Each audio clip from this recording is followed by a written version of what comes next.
Good evening and welcome to Durham Cathedral and the Cloister Garth for the fourth and final of our Way of Learning Facebook Live sessions with myself, Bishop Paul, the Bishop of Durham, and Sheridan Voisey. Good evening. Good evening. Very nice to see you, Sheridan. Wonderful day. Yeah, we've finished the pilgrimage route. Hallelujah, my feet are feeling it. Thank you for joining us again, and thank you if you've been joining us on previous evenings. And as before, you can put comments in as we go through, and we'll try and pick up if there's any questions right towards the end. And please share the broadcast and encourage people to watch the previous ones as well. Now, you will have seen we have two guests this evening. We promised you one last night, and that's Charlie Allen. Charlie, please introduce yourself. Thank you very much. Good evening, everyone. I'm Charlie. I'm the Canon Chancellor here at the Cathedral, which means I get to do lots of exciting things, one of which is the work relating to pilgrimage. Brilliant.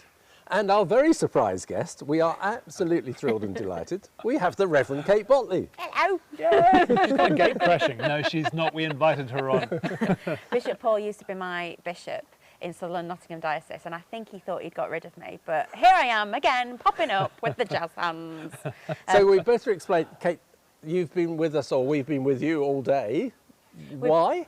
So we're filming BBC Songs of Praise today. We're doing a lovely story all about the pilgrimage routes of the Northern Saints, and it's been a joy. I didn't get to walk, for the sake of transparency, let me confess to you, my brothers and sisters, bless me, Father, for I have sinned. I didn't do the whole walk. I just popped up at various points and did the whole telly thing. But, you know, even a tiny little taste of these pilgrimages, what you can do, even just one or two steps, is enough to get a flavour of the thing and to be able to connect with one another. And it's been a joy to be part of today.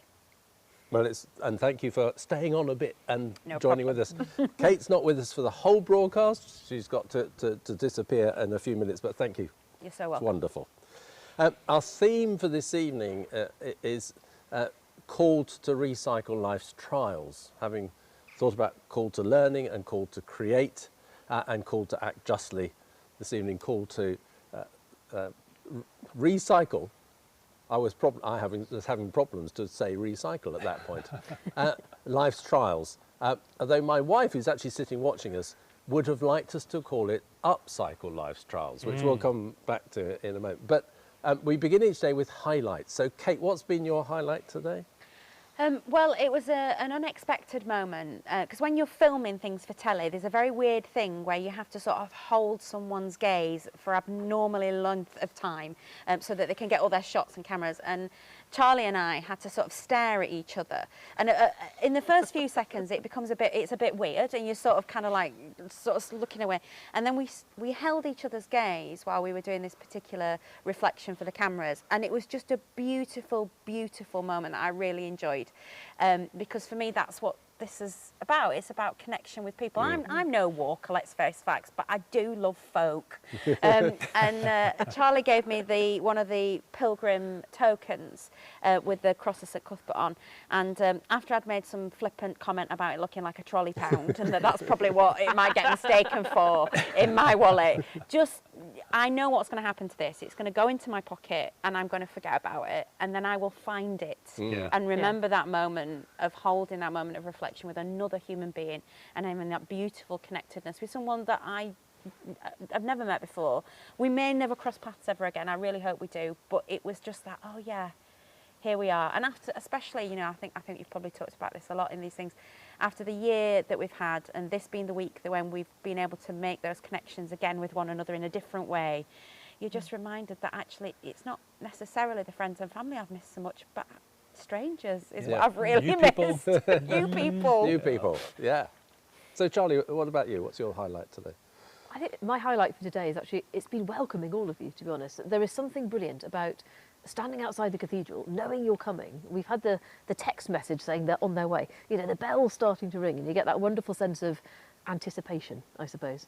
And then we see you coming over the horizon somewhere, just onto Palace Green. And I just think there's something wonderful about that ability to welcome people as a cathedral, and to engage with people, just as you've said, actually. I think we get such a diverse range of people coming as pilgrims. You never know who's going to turn up next. And actually, well, we did today because we were booked, but you know what Yeah. I mean. Generally, you never know who's going to turn up next. And there is something wonderful in that encounter within the hospitality and the conversations you have with people, often not in the really formal moments of welcome, Yeah.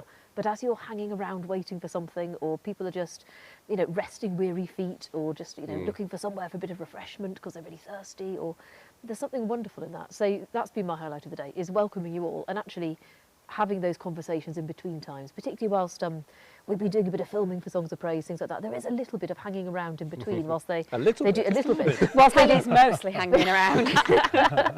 and actually, whilst they've been sorting out lighting or cameras or whatever else, there's something great about just those little conversations and that engagement. Yeah. Brilliant. Yeah. Sheridan? I'm loving being back in Durham because I love this place ever since I first came here in 2013, and this place just captured my heart.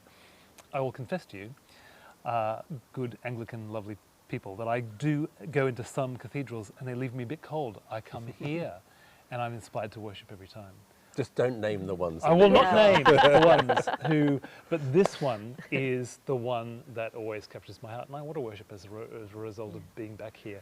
I love it. I love the architecture. I think the whole place is aesthetically gorgeous. So that's been a highlight. Another highlight would be walking through behind Lumley Castle, and just the beauty that we were experiencing there was stellar. Again, like we said in the previous broadcast, we hope that this is whetting your appetite to come on a pilgrimage, and maybe even one of these 5 Northern Saints pilgrimages, and maybe even this one, the Way of Learning, because it is stunning, and there was some stunning beauty. But I'm going to say one more, and that was a conversation with David Pott. Okay. David Pott was our guest on the broadcast last night. David is the one who's been responsible for getting all of these pilgrimage routes together. David is a 75-year-old man who is a very godly man, and we actually shared a originally very cold church hall last night as our sleeping space together. I had to stay as soon as we walked into that church hall where we were going to be put up.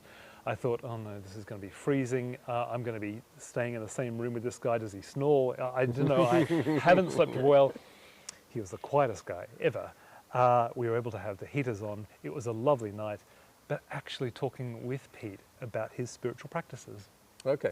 I was keen to know how he has grown to be the kind of gentle, spiritually alive person with so many ideas, always just listening to God and wanting to do something new to bless other people.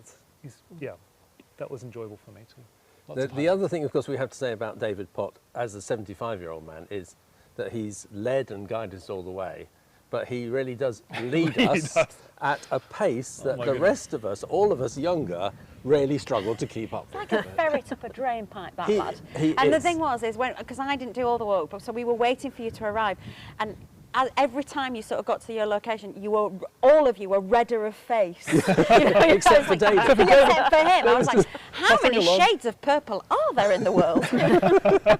He is extraordinary. His energy levels are amazing. And so I have to give my highlight every evening as well. Please. So genuinely, Kate, one of my highlights today has been seeing you again. Oh, because thank you. we had a lot of fun actually when history. you were a curate and then when you were a vicar in Blythe and so on, and the conversations we had about you going into the media world. So it has been a genuine delight to actually be able to spend time with you and walk with you.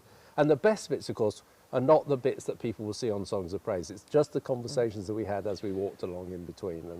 And you did walk with us a fair bit on and off, yeah. And for me, there was a real affirmation as well, because you know what, my ministry is a bit of a weird one. Yeah. Isn't everybody's? You know, everybody's ministry is a bit weird and different and unique, and as unique as the person is.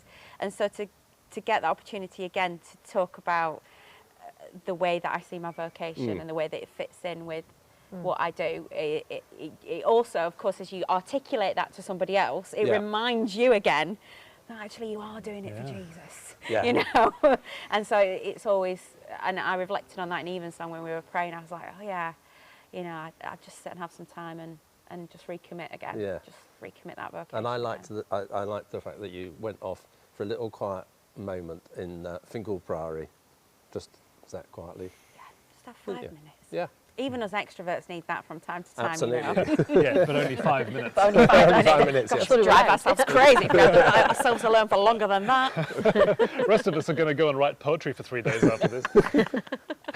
Now, but my other highlight was that we had lunch together at Refuse, and this connects strongly between last night when we were talking about acting justly, and our theme this evening of recycling, because that whole project of how do we reuse food that would otherwise go to waste, and we refuse to let it go to waste. That's and Kate, you did some filming with them yesterday. So can we just what struck you about that particular project? That I thought it was about wasted food and about no food being wasted, but actually it was, as always, it's about the people, isn't it? And it's about that. Here are some people who thought their life was wasted, who thought that they were no good, and that that they were finished, and that they were only fit for the bin. And that's the exact opposite. The ashes have been turned into a garland. That's what our God is in the business of doing, is taking stuff that might be considered not fit and going, no, this is just what I want. This is perfect. And the lives of the transformation stories in lives there is, well, let's put it this way: we had to stop filming because I was crying so much. Oh, really? At one point. Right. And it's not just obviously there's the big stories there of women who've been trafficked, but there's also the story of lovely Maureen there, who was widowed and just thought, what am I going to do now? I don't just want to sit and watch telly. I want to do something, and that both those stories, both the kind of sort of really dramatic heart, God's interested in. There's no sort of like, oh well, your story's worse than her story. It's not like that. Yeah. It's all the broken bits. It's turning all that into beauty, and it was just a very glorious moment. Hairs on the back of your neck kind of stuff. It was lovely, and it felt like family.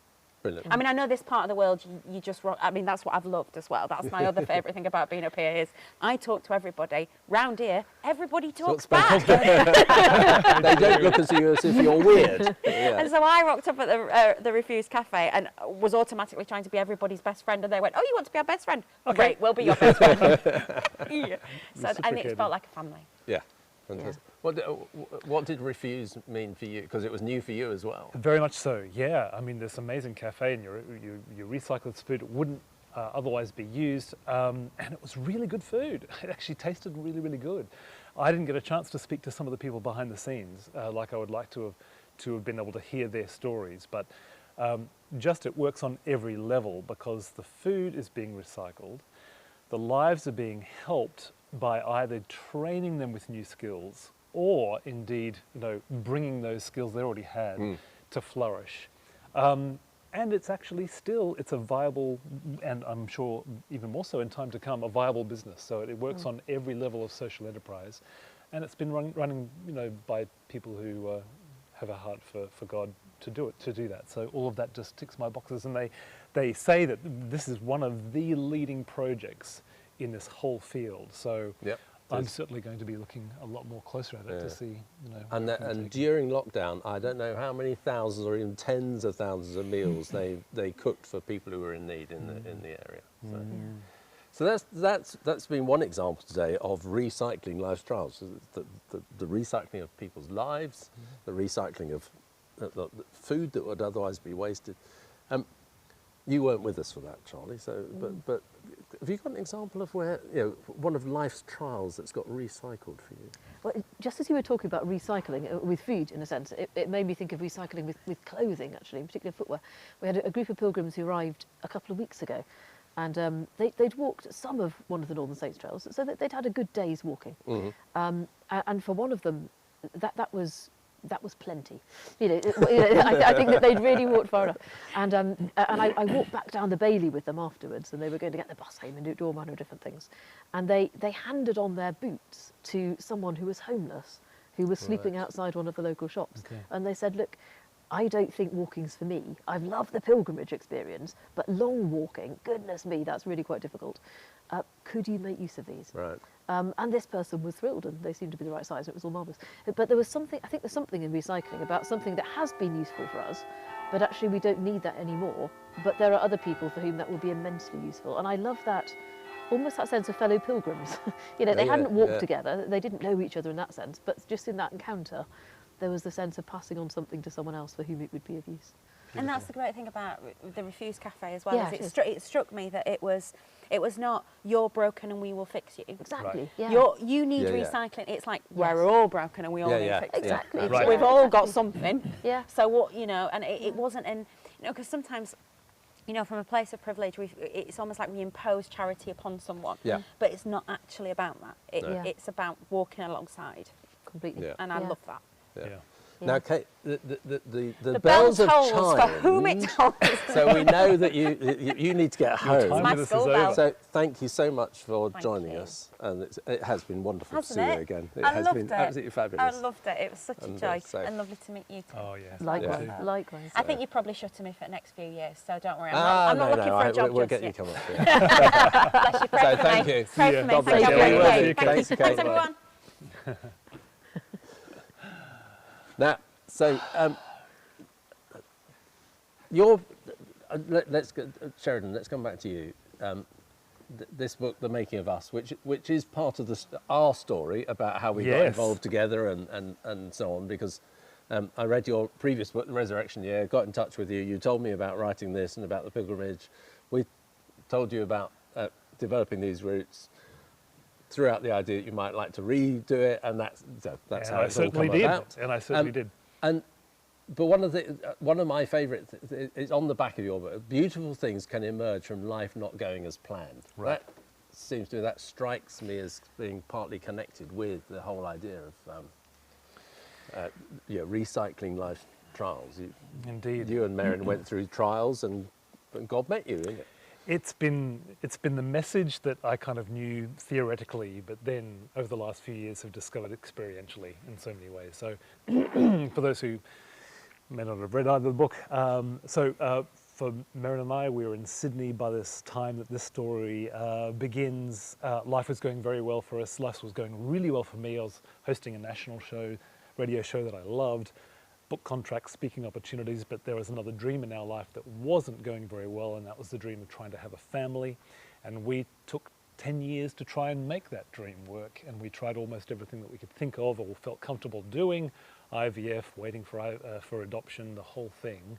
And long and short of it, we never got what we dreamt of, or prayed for, or hoped for, or what other people around us did get. When they did get the phone call from the adoption agency saying your little boy or your little girl was ready to come and collect, we never got that. Or when everybody else got their miracle answer to their prayer, we never got that. Long and short of it was Marion was offered a job at Oxford University, so we leave Sydney and we move to Oxford, and it has been the best time for Marion, and she has grown incredibly, all to the point of what we were talking about last night, being the lead statistician on the Oxford AstraZeneca vaccine trial. Coming to the UK was a very difficult move for me because I'd left all the dreams behind, and then coming back it was really a case of starting again.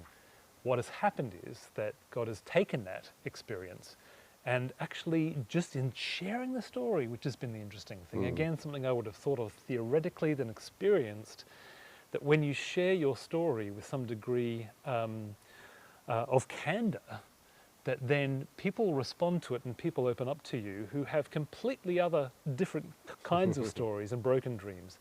And yet somehow there's an emotional and particularly a spiritual path in which you both have walked at the same time.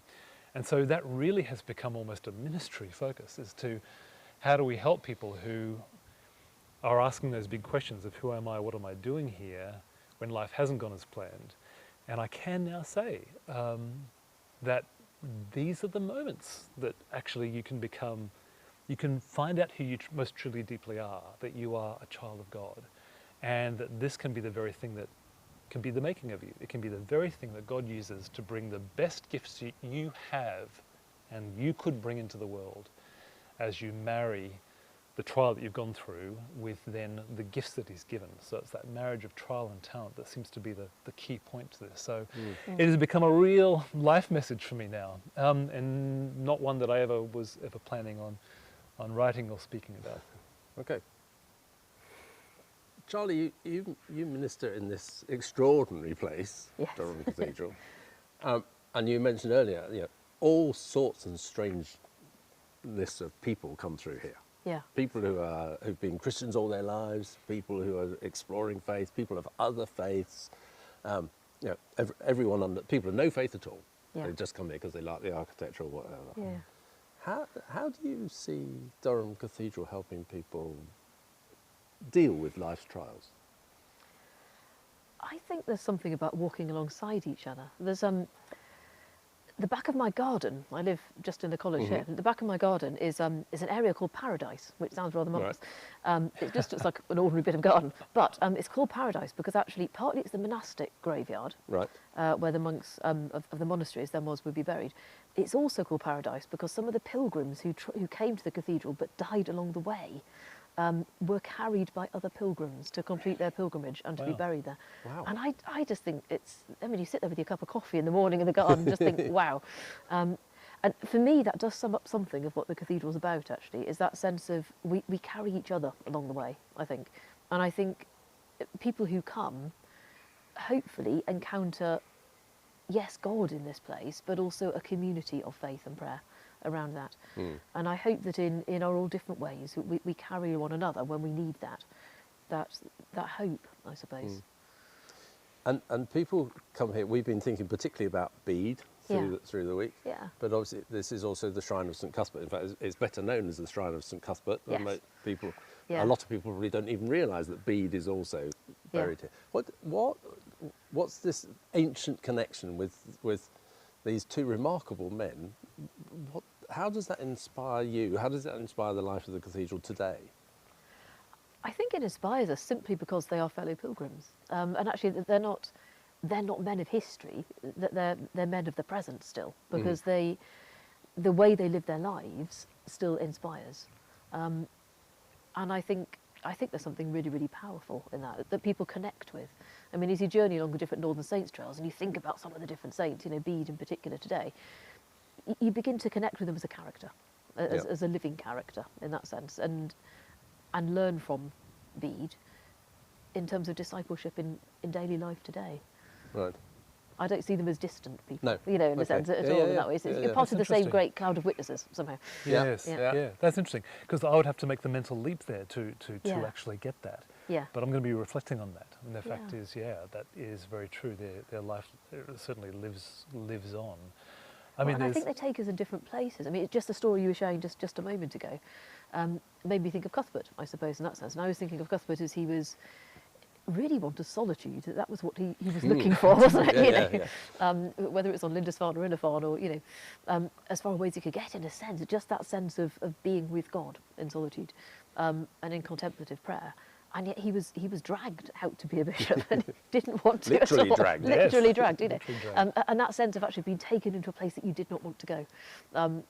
And I suspect there was an element, it felt like a bit of a trial for him initially, being taken into that.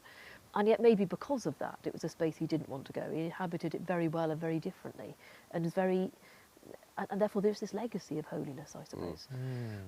So, You're kind of getting into a place where if you wanted to be there and maybe you're relying on your own abilities or talents or whatever, and yet he was placed in a position where he really had to rely on God. And I think that's absolutely. what kind of weaknesses does, doesn't it? Throughout Yeah, it Scripture, there does. is that Yeah. aspect of whether you're wrestling with God, you're Jacob, and you have your hip put out and you're kind of walking with a limp. There is that aspect of relying on God, and there's even some idea. Bede writes that because we know that Cuthbert did suffer from the plague. At one stage. He survived, obviously, and yet there is some echoes there that there were ongoing ramifications of that for some time.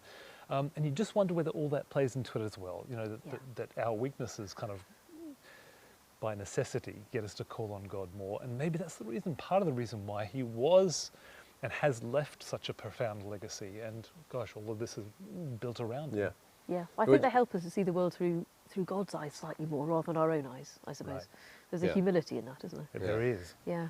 And it's brought to my mind as you sort of about St Paul, who probably had poor eyesight. There's indications that was the case. Yeah. But because one of my favourite verses is about You know, he had some kind of weakness which he prayed that God would take away, and God wouldn't take it away because he discovered that God's power was made perfect in his weakness. Yes, yes. And it also took me back to one of the things we've talked about a bit with Bede as we've walked and as we've visited, is that as a very young boy, 7 years old, goes into Monk Wearmouth, not very old, then goes up to Jarrow to help Colfrith set it up, and they have a big plague, and virtually the entire place is wiped out, except for Colfrith, and a young lad who almost certainly has to be Bede because he survived it, but he never names himself, and that something happened very early in his life that shaped him, and yet God kind of helped him build from it, and that those early life trials became something richer. Yes. I bet you've both seen it, but all of the profoundly powerful, holy, godly people that I've met have all been people who have had some kind of limp. Right. Psychological, physical, spiritual indeed, but they have had some sort of major trial. I'm thinking of some people that have lost multiple family members or whatever, and they're the people that I would go to when I'm in crisis and I want to have that gentle, humbled presence there, because and yet there is something about the empty space that's been left in their life that, you know, the Spirit of God chooses to fill and flow through. Yeah. It's really interesting. And actually, I mean, we're in the season of, you know, we've gone from Ascension to Pentecost. And I constantly think, actually, that this season, the resurrected Christ, you could still see the wounds in his hands. Yes. You know, that they didn't vanish Yep. at that point. So Profound. that woundedness is still there, and then became part of that ongoing ministry. And that's, I think there's something really deeply profound in that. Yes. In this. And that actually, that is the vision in the book of Revelation, isn't it? That it's the Lamb who was slain who is there. So for eternity, it isn't Jesus removed or bears- deleted from the story. Profound. It remains as The part wounds of. are not taken away. They're transformed Yes. somehow Yeah. extraordinarily. Yes. Yeah.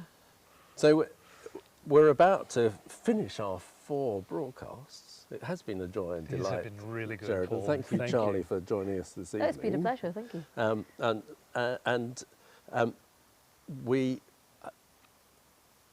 It'd be interesting to see what we do in the future, because you know, it makes us wonder what we might do with more of these just in the diocese as a whole. So thank you for helping us think about that. It's been an absolute joy to journey with you on this. Yeah, and please don't forget, take a look. Please don't forget, take a look. Take a read of The Making of Us. Thank you. And indeed Resurrection Story, which is equally... Resurrection Year, yeah. Yeah, Resurrection Year, sorry. Equally wonderful. Thank you for watching. Thank you for joining us over these last 4 days, if you have done so, or for watching us later, if you're watching on repeat in your own time. We're going to go out in a few moments' time with the delightful sound of the bells of Durham Cathedral striking, and it will strike 7, and that will be the signal that we've finished and that we've come to an end. I'd like to thank Keith Blundy, who's behind the camera, and he's done all the sound. Thank you, Keith, for all the hard work that you've put into this for us over these 4 days. Stressing about internet connections, you know, because we're out here outside, stressing about internet connections every night to make sure it works. Yeah. He's gone above and beyond the call of duty, hasn't he? Yeah.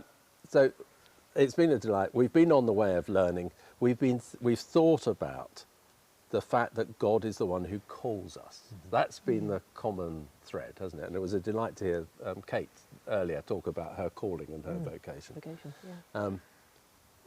So as we finish, I just want to encourage those of you who are watching. What might God be calling you to? It might be to continue in what you're already doing. It might be something new. But may God bless you, and enjoy the bells.